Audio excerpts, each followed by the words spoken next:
In the San Antonio Spurs locker room, on the wall, there is a quote by social activist Jacob Reese: "When nothing seems to help, I go back and look at the stonecutter, hammering away at his rock perhaps 100 times without as much as a crack showing in it. Yet, at the 101st blow, it will split in two. And I know it was not that blow that did it, but all that had gone before." The problem with personal development is it is a grind. We go to the gym day after day, we deny ourselves our favorite foods over and over again, we swap out video games for books continuously, and it can feel like we're not getting anywhere.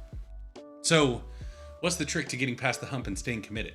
Well, prevailing wisdom seems to say one thing: set goals. Without a target to shoot for, we will falter. Ship captains need bearings so they don't get lost at sea, so we must find our North Star in the form of a target weight, number of books read, a personal record weight to lift. And not only should we set goals, they need to be smart goals, something measurable and on a timeline, etc. But the big question that you need to answer when you sit down to set goals is, then what? When you've lifted the weight, once you've lost the pounds, what comes next? Another goal? But what if now you're the ideal weight for your body type? Or, you can only read so many books in a year. The inherent issue with goal setting is we take something that should be a measurement of our success and we turn it into the target that we're trying to hit. As Goodhart's law, named after the economist Charles Goodhart, says, when a measure becomes a target, it ceases to be a good measure. Your weight is a reflection of your overall health. The number of books you read is a reflection of your desire to learn or disconnect and unwind. When we prioritize the way we measure our lifestyles instead of the lifestyles themselves, we can get into trouble. For one, we can end up setting goals that don't actually improve us in a meaningful way. As James Clear states in Atomic Habits, we focus on working long hours instead of getting meaningful work done. We care more about getting 10,000 steps than we do about being healthy. We teach for standardized tests instead of emphasizing learning, curiosity, and critical thinking. In short, we optimize for what we measure. When we choose the wrong measurement, we get the wrong behavior. Goals also have this weird side effect where they reinforce the idea that you aren't good enough, and that until you earn certain achievements or fix certain flaws, you're not allowed to be happy, which is simply not true and frankly dangerous. For example, I was discussing my self-image issues with my therapist, and I said something to the effect of, once my physical health is in a better place, I know everything else is going to fall into line. And she stopped me and corrected that way of thinking because I was assuming that once my physical health was in a better place, magically my mental and emotional well-being was going to be fixed too, without any real evidence to support that. And B, putting way too much pressure on myself to be perfect physically because I'd convinced myself that that was the key to happiness. In The Mountain Is You, Brianna West clarifies this point well.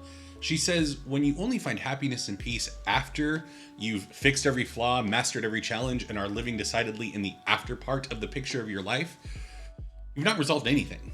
You've only reinforced the idea that you cannot be okay until everything is perfect. Which is why goal setting should not be the guiding principle for this journey. It's much more productive and effective to rely on systems to achieve the kind of life that you want to get.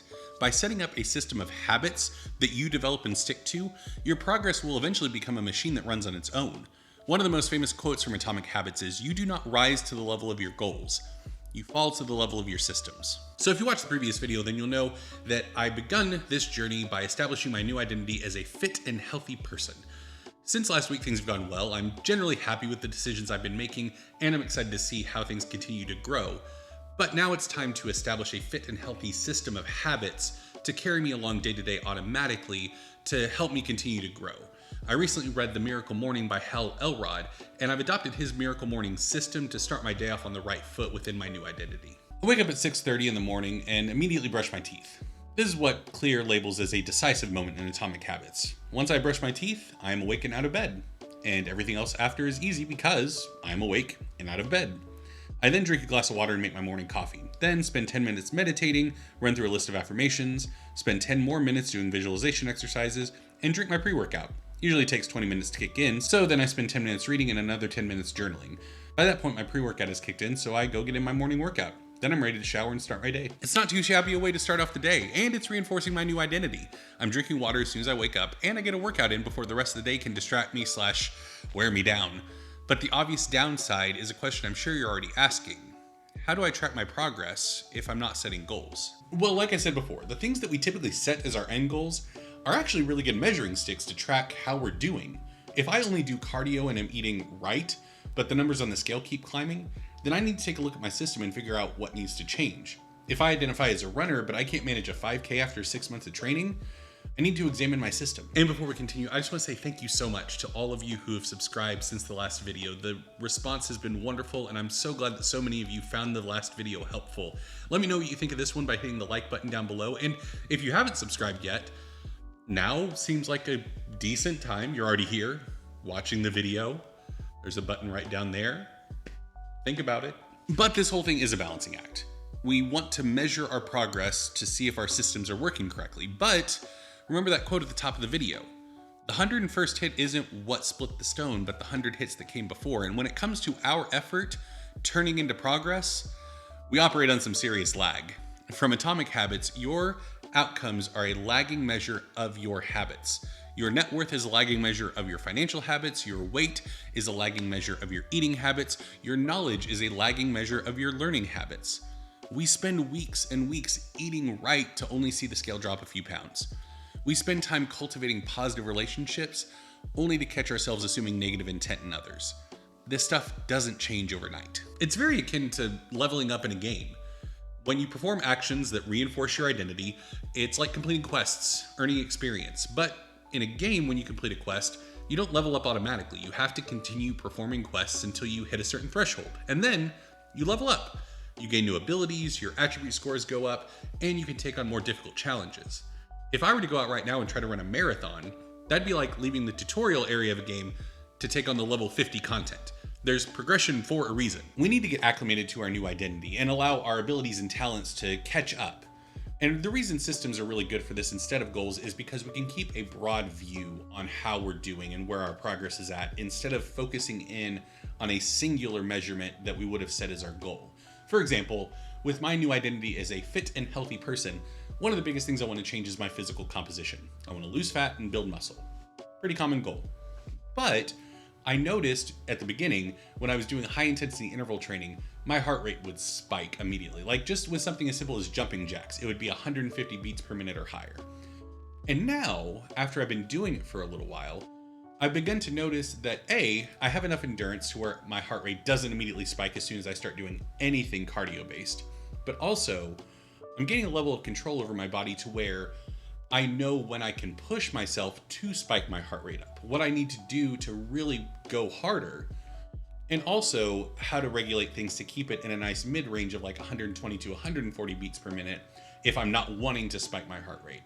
Or even during times of active recovery, which is a lie. Just let me rest. Don't make me do sit-ups and call it resting. But I can get my heart rate down to below 120 beats per minute during those times as well. I have hit a new level and unlocked a new power. And when I think of it like that, it feels really great. And it should. I've accomplished something pretty huge and never would have noticed or celebrated it if my focus was solely on one form of measurement. But another aspect of this that is shared with games is the difficulty curve, or as James Clear labels it, the valley of disappointment. When you first start playing at level 1, you level pretty quickly. Maybe after a couple of quests you hit level 2, handful more you're at level 3, but in most games there's a time, often around level 5 to 8, where it feels like progress slows to a grind as each new level demands more experience. Life is no different. That's why so many people abandon health and wellness journeys once their weight loss plateaus. Clear lays it out really well. Habits often appear to make no difference until you cross a critical threshold and unlock a new level of performance. In the early and middle stages of any quest, there's often a valley of disappointment.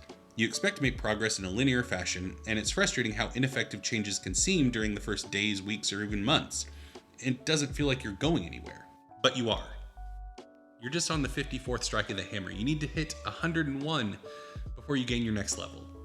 But by not relying on goals as your target and instead focusing on systems to live the type of life you want to live, you'll get to celebrate other victories that you may not have noticed before. Maybe you're having to take a day break from reading just because your mind is tired, but you caught yourself casually using a new word in conversation that you learned from a book. Or maybe the scale hasn't moved in the direction you want it to for the past couple weeks, but you got up off the sofa in one try. Little victories, that's what systems give you. Another way of thinking about this is the Socrates paradox, or more generally, the question, can $1 make someone rich? If you sat down with a person and gave them $1 every minute, and after you gave them that dollar, you had to answer the question, are they rich? Eventually, you would say yes, whereas the dollar before, you said no. That dollar made them rich. Can one meal make someone healthy? Can one book make someone an avid reader? Let's find out. Huge thank you to everyone who subscribed after video 1. And if you're still here watching and haven't subscribed yet, then why not assume the identity of a subscriber and hit the button down below?